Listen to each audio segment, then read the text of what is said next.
सकाळ झाली बघा.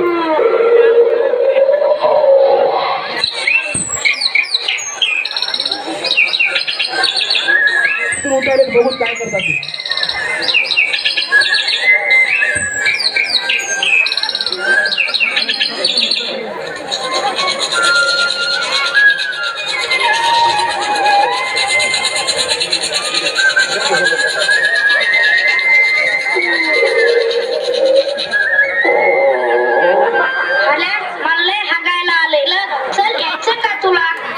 चल किल्ला का मला बिलय आलोय.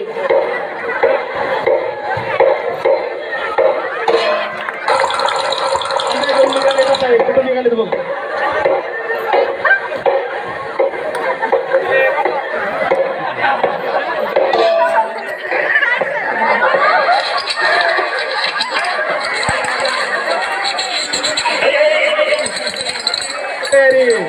जागा चांगली भेटली आता. किती मोठ्याने पाहतो काय करू नका. किती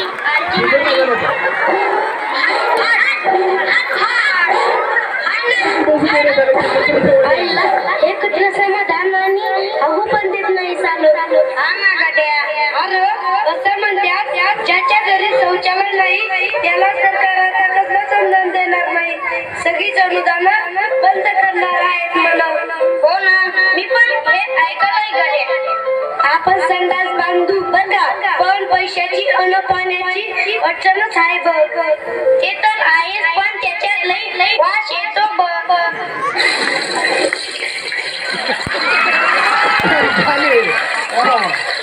त्यांना ते वाशी यायला बाकी जरा तर येत असेल की नाही.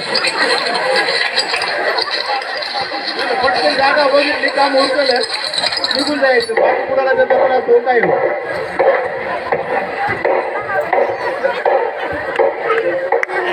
आता महिला मंडळाची बारी सुरू झाली. कोण आहे? सीमाताई आहेत का? हो आहे ना. या ना डॉक्टर ताई या. अहो हल्ली तुम्ही खूपच आजारी असता असं समजलं म्हणून मी तुम्हालाच भेटायला आले आहे. हो ना, सारखं थंडी ताप खोकला हगवान मलेरिया जीवाला कसं बरंच लागे ना. बघा माझ्या तुम्ही सतत का आजारी पडता याची कारण शोधली का तुम्ही? असेल देवा फिवाचं एखादं कोंबडा बकरा कापला म्हणजे होईल बरं. ओ काकू आपल्या आजूबाजूला पसरलेली घाण अस्वच्छता गटारे उघड्यावर शौचालय बसल्यामुळे तुम्ही सतत आजारी पडता. त्या वेळेवर शौचालय न गेल्यामुळे नैसर्गिक क्रिया वेळेच्या वेळी नाही केल्या तर त्याचा ताण आपल्या शरीराला येतो. यासाठी कशाला मुख्य प्राण्यांचा बळी घेता? खरंय सरलाचं कोंबडं बकरं कापून आजार नीट होत नसतात. तर आजारी पडण्याची कारणे कोणती आहेत याचा शोध आपण घेतला पाहिजे. का हो सीमाताई तुमच्या घरी शौचालय आहे का? नाही, मी नाही बांधलं बाया. लय खर्च येतो त्याला. अहो सीमाताई शौचालयाला जास्त खर्च येत नाही. अगदी कमी खर्चात शौचालय बांधता येतं आणि यासाठी शासन ग्रामपंचायत मार्फत रोज 12,000 रुपयांचे अनुदान देते. सीमाताई तुमच्या अंगावरील दागिने किती तोळे आहेत? असतील 10-12 तोळे. सीमाताई मला सांगा तुमच्या चांगल्या आरोग्यासाठी दागिने महत्वाचे आहेत की घरी शौचालय महत्वाचे आहे? डॉक्टरीन ताई आताशी शौचालयाचं महत्व माझ्या लक्षात आलं.